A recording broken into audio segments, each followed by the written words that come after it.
আগামী 13 ফেব্রুয়ারি বৃহস্পতিবার অনুষ্ঠিত হতে যাচ্ছে ভারতীয় উপমহাদেশের আধ্যাত্মিক জগতের প্রাণপুরুষ রাহনুমাইয়ে শরীয়ত তরিকত মারফত হাজত রাওয়া মুশকিল কোষা হজরত সৈয়দ চাঁদ শাহ রহমতুল্লাহি আলাইহি এর 196তম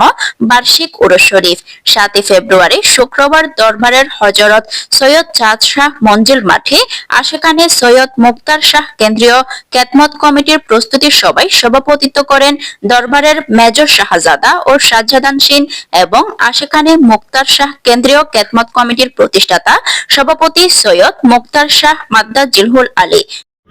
আশিকাউলের মাদ্রাসার প্রতিষ্ঠাতা এবং বিশেষ করে এই ওসি গৌসুল আজমের